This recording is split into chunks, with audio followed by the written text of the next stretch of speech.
All right, well, let's all introduce ourselves. I think a lot of people might know us, but some people might not. My name is Renee Maliaros. I'm a maritime archaeologist. And on this project in particular that we're going to be talking about, the Barangaroo Boat Conservation Project, I'm project manager. So I'll just pass over to Heather. Sure, I'm Heather Berry. I'm the conservator for this project, or assistant conservator for this project, and I'm a conservator and research assistant for Silentworld Foundation. And I'll pass over to Paul, who's going to tell us a little bit about Silentworld Foundation as well. Good evening, everybody. My name is Paul Hundley. I'm a maritime archaeologist and museum director for Silentworld Foundation. Silentworld is now in its 11th year of conducting maritime history investigations and maritime archaeological field work in Australia and overseas. So we welcome you to this discussion. The Barangaroo Boat is our current project, and it is a really exciting project, and we're very happy to give you a little bit of insight into it tonight. Brilliant. So seeing as we're running a little bit late, I'll just kind of do a little bit of a summary as to what the project actually is and how we came to be involved. So way back when, I think it's like almost a couple of years now, Metro was undertaking, Sydney Metro that is, was undertaking excavations at Barangaroo to put in a new station. They came across different bits of heritage, and one of those was the boat. That area where they were digging at the time used to be a boatyard, a shipyard, so it only makes sense that they were to find something of the sort. So it was articulated when it was found. Most of the, I say most of, a lot more of the starboard side survives than does the port, and we have more of the stern than we do the bow of the vessel. And so when this was found, the excavating archaeologists very kindly extended their invitation to archaeologists all around the country, and especially in New South Wales, seeing as we are closest, to come along and see it. It's just such a rare find here. And so we did. And while we were on site, Cos Coronaos, who's director of Cosmos Archaeology, said, well, do you think you'd be interested in coming and helping out? And we said, would we ever? So and so we did, at his kind invitation, at the kind invitation of Casey and Lowe, who were excavating the rest of the site there as well. We went along and we took it from there. We spent a few weeks on site helping the archaeologists there, doing all sorts of stuff, digging, photographing, recording, packing. And so it was decided that the boat was to be removed piece by piece because, as I say, it was found articulated, and the safest way to remove it from site was piece by piece. And so that whole process started. It was kept in refrigerated conditions, about 4 degrees, in a refrigerated shipping container, or two of them rather, because there were so many pieces. And so throughout the time that it was in storage, we came up with a plan. We were approached by Sydney Metro, and we wanted to participate as partners as well. We're very interested in this project. It is very much within our focus period as a research organisation. And so we put our heads together with so many people from around the world, colleagues who were able to advise, because it just doesn't happen very much in this country. There's only one other vessel that has been conserved, and that is on the west coast in Fremantle, Batavia. Oh, we have a fellow that has joined us there. Okay, bye-bye. And so we got all this advice. We put our heads together, the Australian National Maritime Museum, our colleagues from there, Kieran Hosty, James Hunter, and we were able to come up with a plan.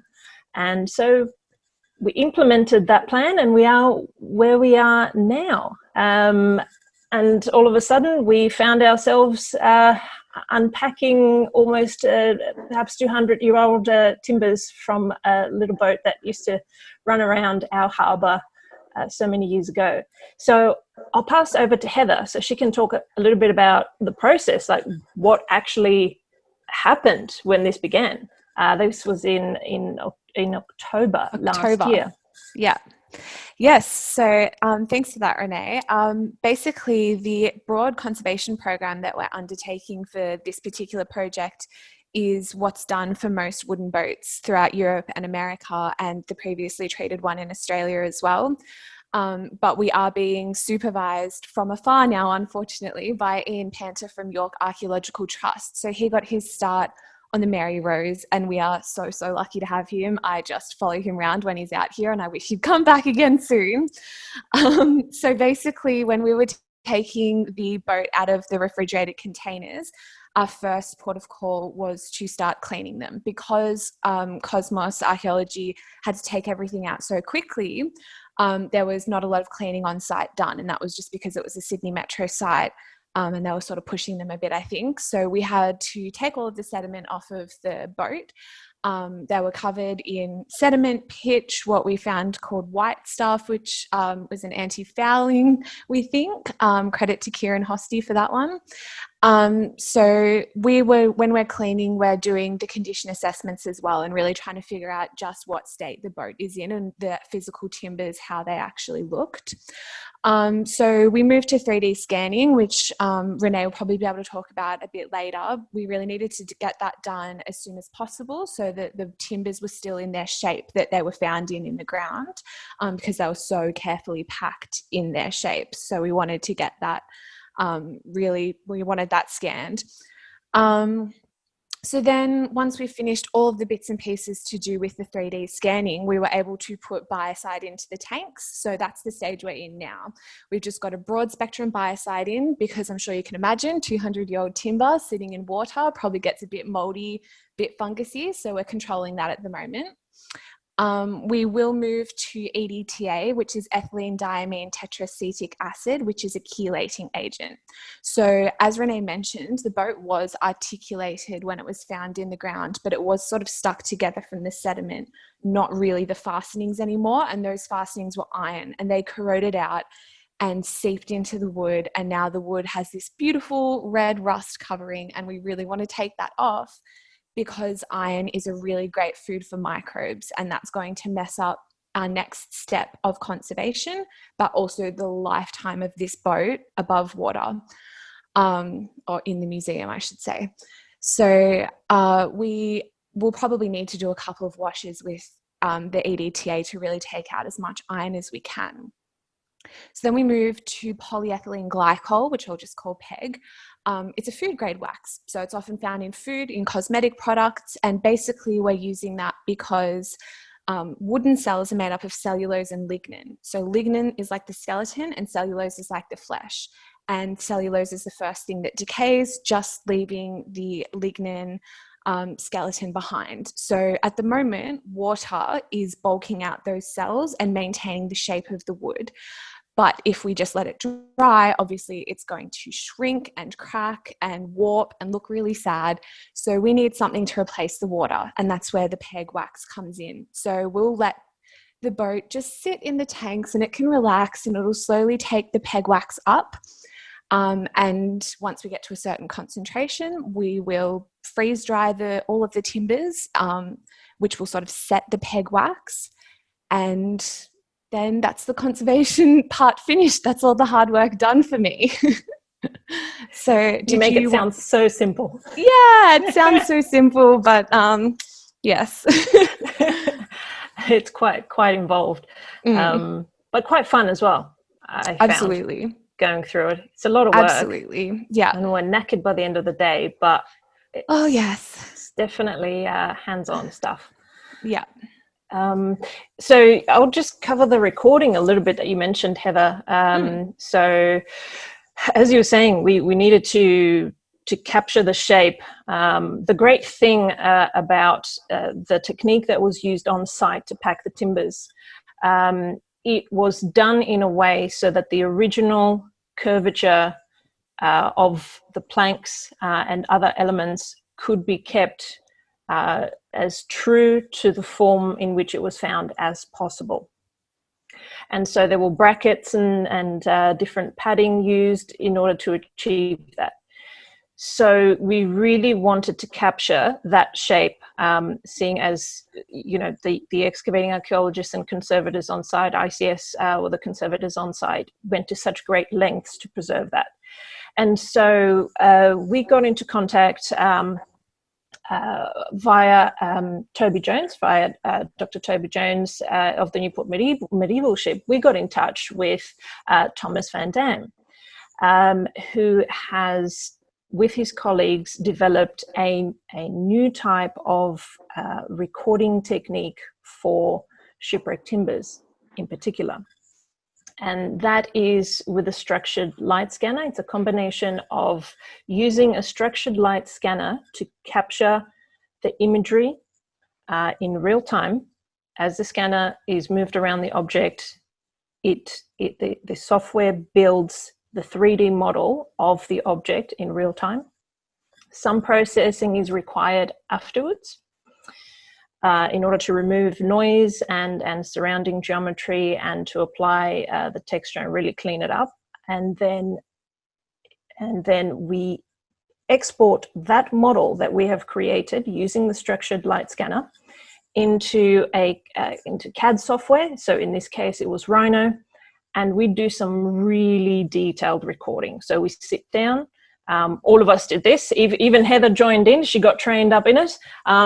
You know, she's not just a conservator and a pretty face, she has a lot of skills. So she, you know, fell right into this, and we're so thankful for it. And so we were all trained in this, and also our colleagues from the National Maritime Museum, especially Kieran Hosty, we have to thank him, of course, for all of the annotation that he did. So we get these models, these 3D models, into Rhino, the CAD software. We have the timber sitting next to us on the bench, and we do some really detailed recording. So we look at the timber and we say, okay, well, I can see the grain, it is in this direction. I will now mark that as a layer on my 3D model to indicate the direction of the grain, because I can see it very clearly on the timber next to me. I can see these tool marks. I will indicate on my 3D model where those tool marks are. I can see nail holes, so many nail holes, and so small, like little tacks. And what did we count? Like 180 something rather nail holes on some of the timbers. It's a lot of drawing to do, very detailed. And so what we have created are layers that we can turn on and off and note patterns. When we look at a timber, it is a little bit difficult to note where all the nail holes are because they're so small. It is a little bit difficult to note where all the tool marks are because the wood is so dark. Archaeological wood is quite dark. So by drawing them and highlighting them, it allows us to extract patterns. And so, for example, in the case of the nail holes, we notice the patterns where the frames were attached to the planks because of the nail holes, the pattern of the nail holes going down the plank. We notice where the planks were attached to each other. This is a clinker-built boat, a bit like a Viking boat. The planks overlap each other a little bit. And so that way we can build a more detailed picture of how the vessel was built. That gives us a really good base to think about what the tradition was like in the early colony. What was happening? What traditions were people using to build their craft? What were these craft being used for? Now, a clinker-built boat is a very strong boat. That's why, for example, Vikings were able to travel in open ocean as well as up and down rivers. A very strong design for a boat, for an open boat. And so we start to not only build a picture of the vessel itself, but of its life and times. So this is a type of thing, then we get into a whole lot of research questions. what we need to think about, the different aspects that it can inform. Any questions? I could just go on and on. I can go on all night long about this boat. Silence. I love it. I can just interject and say that as somebody who always wanted to be a maritime conservator, definitely, but somehow just didn't get to the learning about boats part. This has been really interesting for me to go through and have a look at the way that this boat was put together, or the evidence that we can see for it. Because I think there are some things that I'm really disadvantaged about, because I can look at a straight line of fastenings and just be like, oh, this looks normal, while Paul and Kieran might tell me, oh, no, if you do the straight line like this, it's why the plank's cracked. People don't normally do that.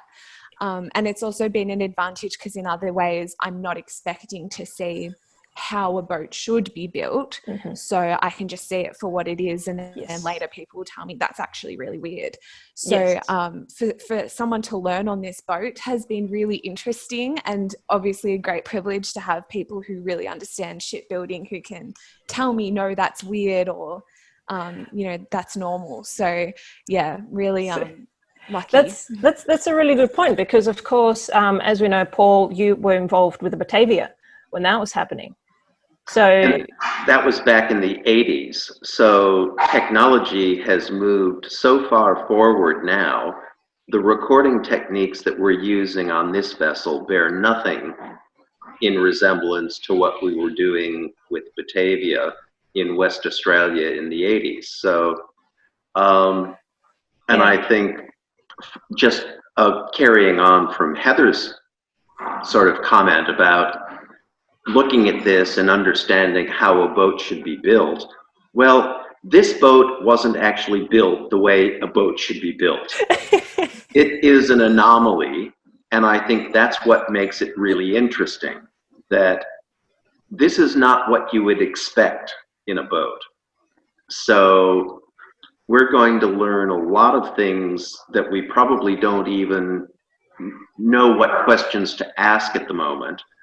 And this will inform, as you said, Renee, this will inform our understanding of life in the early colony. Okay, we've got some questions coming through from the audience. So the first one is, am I still muted? No. No? Sorry. We can hear you. Sorry. When do you expect the project will be finished? So, Heather, Paul? how about conservation? When will it be finished? Oh, that's rude. So it sounds like a simple question, but it's really interesting, because we know we have Australian wood, and we do not have any other boats conserved in the world with Australian wood. So we kind of know how long this might take for something like oak or a normal shipbuilding timber that we're used to conserving. So we just have to see. We think some pieces of the boat are going to take a lot longer pickling in the peg, because they're a lot softer, and there's some that are so hard that they feel as though they've been cut yesterday. You can stick a pin in it and you can't stick a pin in it because it's so hard. So to answer the question, some parts will be, just maybe a year or two. Other parts in the peg wax, other parts will then take longer. And then the freeze drying is also another variable. So again, we sort of know how long it takes to freeze dry oak timbers. We don't know how long it takes to freeze dry Australian timbers. So it's a non-answer is really what I've given you. Following on from that, M wants to know, what's the long-term plan for the display and interpretation of the boat? That's definitely not a question for us. So we've been working closely with our colleagues from the National Maritime Museum, and so that's probably more of a discussion topic for them. The Australian National Maritime Museum is seriously considering taking on this boat, very seriously considering it, and setting up a gallery around it. At least that is the intention, or rather the dream. So we do hope that this boat will find a home in the Australian National Maritime Museum. And they've been partners with us and the excavating archaeologist from the time of discovery. So I think it's very important that it's a collaborative effort, and will carry on from the first discovery, excavation, recovery. The National Maritime Museum has been very involved in the recording and annotation, and it's an opportunity for them to actually develop an understanding of how they interpret the boat in a museum display. And, you know, full disclosure here, I worked with the National Maritime Museum for 20 years. So, you know, Kieran and I have been colleagues for that long. James came in, and, you know, there has been a 11-year collaboration now between Silentworld Foundation and the Australian National Maritime Museum. So we value this relationship very clearly. And it's great to have that that continuity for the project. So if the same people, or some of the same people, can be involved with the project all through its life, because there are certain things that just don't get written in the records. They live in people's memories, and it's very important to not lose that knowledge as the project continues. It's, you know, to have a disjointed team would be detrimental to the boat. So I think it's fantastic that we've all been able to, in some capacity, you know, stick with it all the way through and see it through to the end. Okay, next question. Was the boat typical of the period, or was it a bit weird in its construction? And someone also wanted to know, why was the boat built differently? So I'm guessing it's the same answer for the two of them. So we should I tell them? Should I tell them what we call the boat? We have a name for this boat. We call it "Let's Get Drunk and Build a Boat." Because that's essentially what it feels like. Perhaps it is the work of someone who is learning under the supervision of somebody else. Perhaps it is the work of someone who knows about working with wood, but not a whole lot about building a boat. Or perhaps it's someone who's got some need of it, and just kind of looks over at the other boats and goes, well, if I just put that there and I put that there, that kind of looks like it should probably work. That being said, this boat was probably used for a long time. So it held up quite well. What we have noted is that from the evidence, we think that it was a single shell. So what I mean by that, it has a single layer of planking, and then it's got the frames inside. But then at some point, there was a second shell added on top of the first one. Usually that is done to extend the life, the working life of the vessel. So this was clearly a working boat, probably a hard-working boat, and it may have been somebody's livelihood, which is why they were trying to extend that life, to just keep going with it. I don't know if that really answers the question there, but there's a bit more information. I think it's a really interesting point just to draw on that you've made, Renee. I sort of have a pet theory that they did. Like, the planks are so beautifully planed and so even in so many ways and consistent with one another. But then some of the frames and some of the fuddocks are just bizarre. And I have this pet theory that it was built on, it's a bit of a romantic theory, on the banks of a river, and that somebody went, oh no, we need another frame to support this section or whatever else. And then they kind of go, oh, that's a really beautiful curve in that tree. Let's just go chop it down and put it in, because there are some really interesting nuances of the boat. So that's my little fantasy I have when I was annotating, because like Renee said before, it was detailed and things sometimes got boring. So that's what I made up in my head.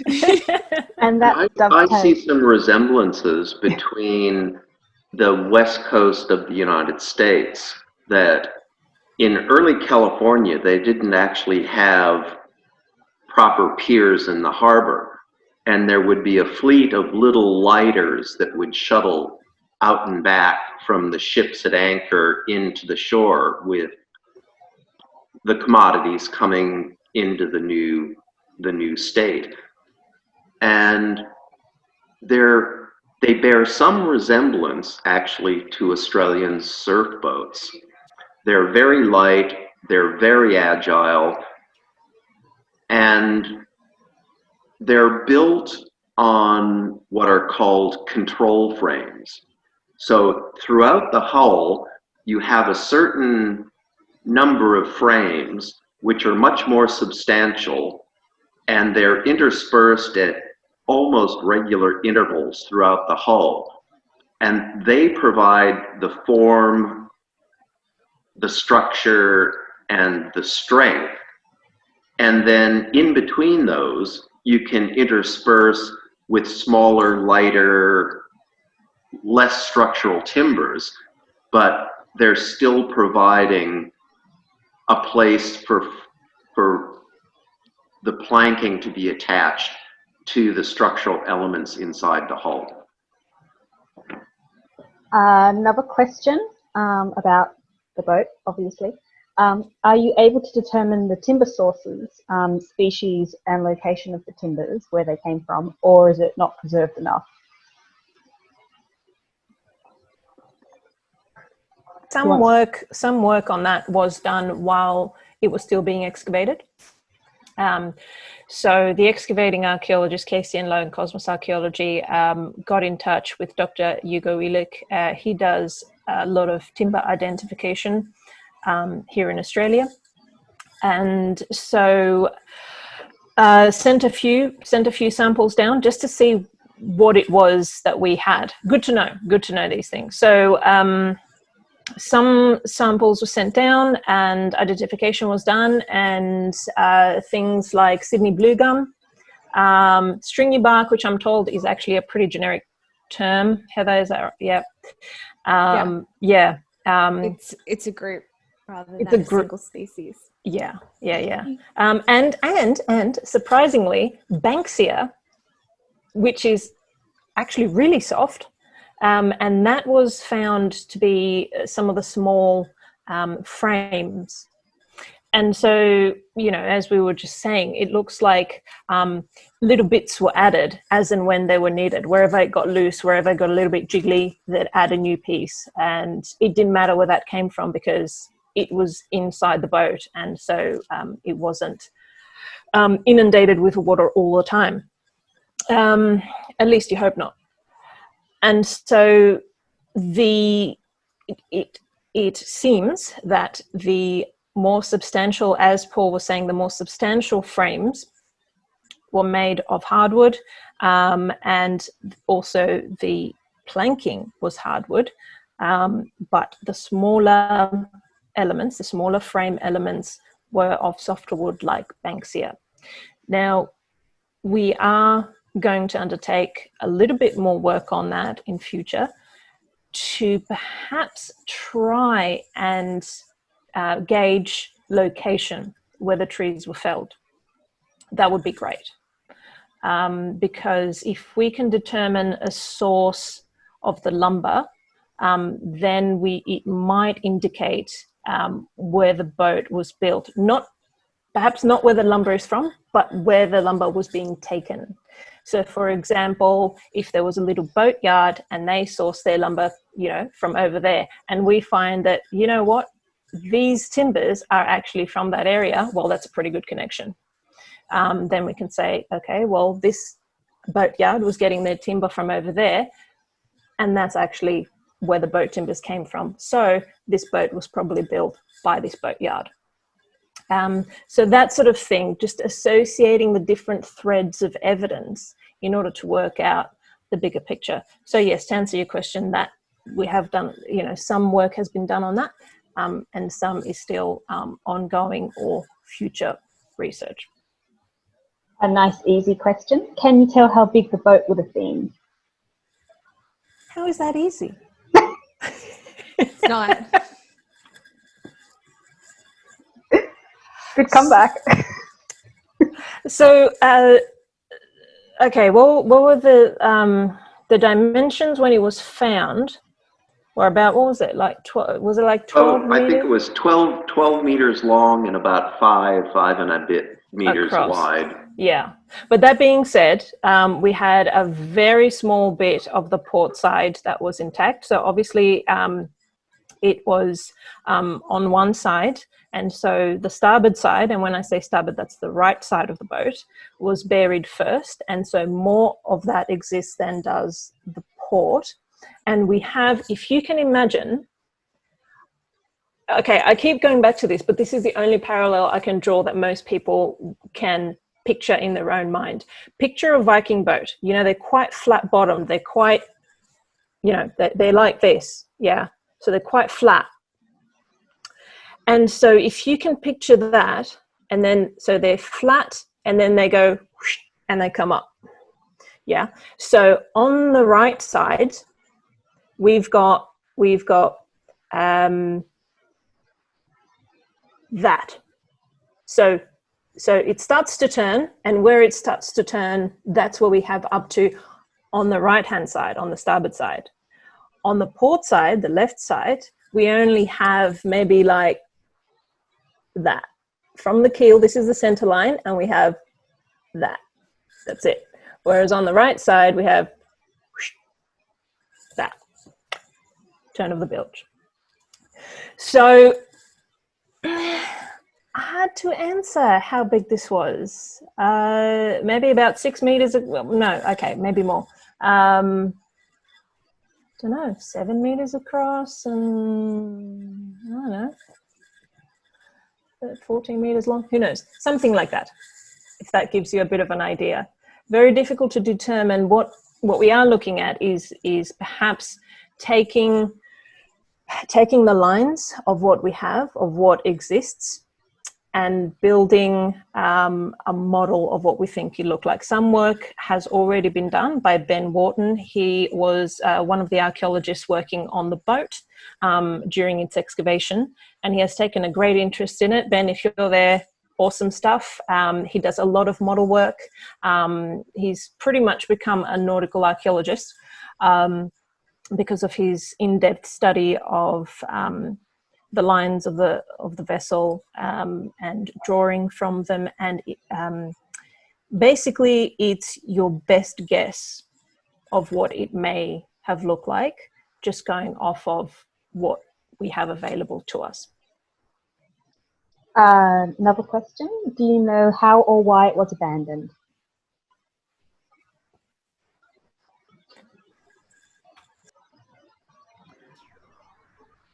I would think that possibly it was just old age, having been replanked and obviously in use after being replanked. It had probably reached the end of its useful life. Given that it was pulled up near a shipyard, it may have been used to scavenge timbers for reuse in other vessels. And given the number of timbers, either raw timber or offcuts of work timber, it appears that it probably ended its life as a basic skip. Yes. Oh, someone wants to have a conversation in dog language. Yeah. So as Paul was saying, we've found a lot of offcuts in there, and which is fantastic. And we're actually holding on to some of these offcuts because they give us an idea of process. We're basically getting the negative side of a piece of wood that was used in another boat. And so, or half-shaped timbers. For example, someone picked a particular branch and said, okay, well, I think this is going to make a great frame, started on it and found that actually it didn't. And so just tossed it in the boat, the old boat, pulled up on the block over there, just toss it in there. And that's fantastic because it gives us, you can almost see the person working on it. And you can almost see their thought process, as in like, oh yeah, this would be really good. I'll start working on that. Bummer. You know, oh, it broke. This is no good. Oh, you know, it's got a knot in it. Can't work with this, or whatever it may have been. And so I think that really brings it to life. I think these items, the half-finished items, tell their own story. And a final question as we wrap up. What has been each of your favourite part of the project as you've been working on it? Heather, did you want to kick off? Oh, that's rude.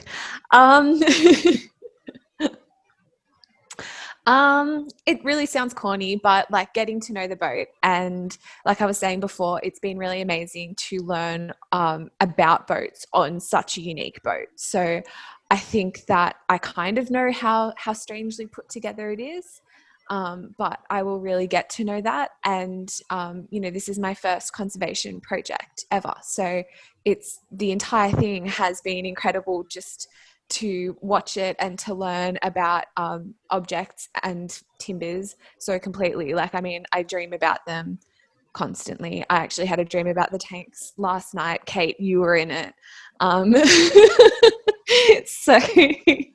So I think actually just getting to know the boat has been amazing. But if I had to pick a specific event, it would be cleaning the oysters off of the planks. And we do have a video of that. It's very satisfying, if I do say so myself. So I will pass off to Paul, who could say his favorite thing. Look, my favorite thing on this project has actually been coming up to speed with modern technology. When I worked on the Batavia in the 1980s, we were tracing through glass on Mylar, and it's only been, you know, in the last few years that we now realize Mylar has a 4% shrinkage over its life. So the drawings that we did actually no longer represent the timbers that we were drawing. And the structured light scanning will always maintain an accurate representation of these timbers. Hopefully, you know what my biggest fear is actually about this is, you know how we have like these old floppies and these old computing, somebody's getting kisses, that's so nice. So we have these old computing technologies that can no longer be read by modern computers. You need like this whole thing to convert them. That is my biggest fear, that somewhere these records will be stored for so long, and that our computing is going to move so far forward that we no longer be able to read them. Let's hope that doesn't happen. I think my favorite bit of this, because some of my favorite bits have already been covered. I mean, learning the recording has been amazing. This is going to sound really gross, but stick with me. The smell of archaeological wood. Yes. It's gross. It's gross, but it just, for me, it brings back memories of when I was a student in maritime archaeology. I was at Bournemouth University with Dave Parham, and I worked as a volunteer on many of their projects there, and of course some of them were with archaeological wood. And so it just brings back these positive memories from when I was a student, still learning and interacting with all these amazing artifacts, waterlogged wooden artifacts. And so I think that's been a more, personal experience. And so, yeah, sorry, but archaeological wood, and it's not a nice smell, but I like it because of what I associate it with my formative years as a maritime archaeologist.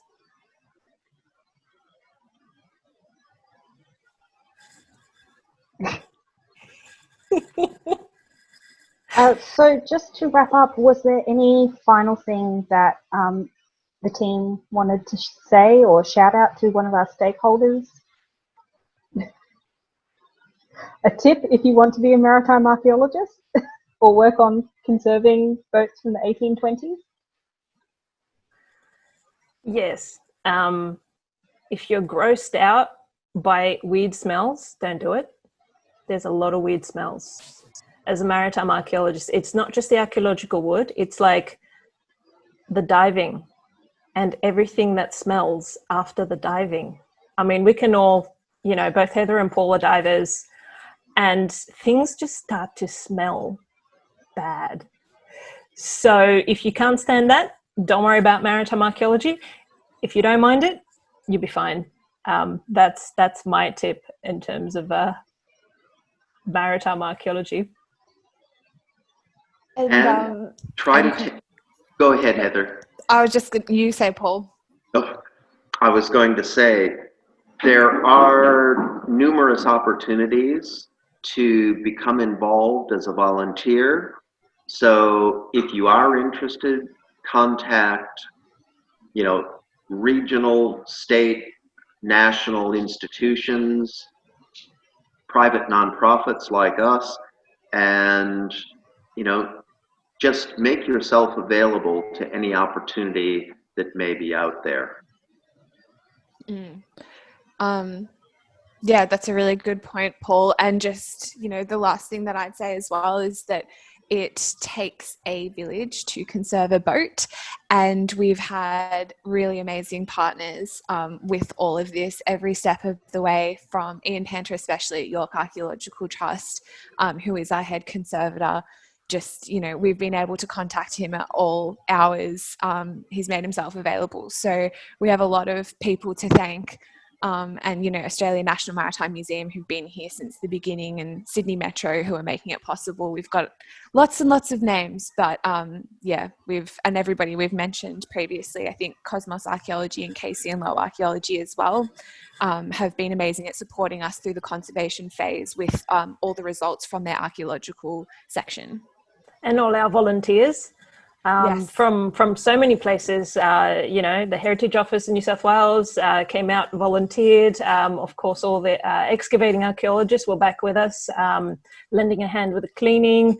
And we had, numerous other archaeologists from other archaeological firms and other archaeological organizations join us to just lend a hand. And that help was invaluable.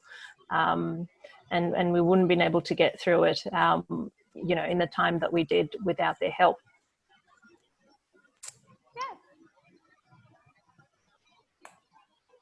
Cool. Is that everyone? Yep. Good. Yep. Probably. Sorry, I was busy commenting. Thank you so much for tuning in. This was our first Facebook Live, so there was naturally some technical issues, but thank you so much for your wonderful questions. And hopefully we can do this again soon and be on time next time.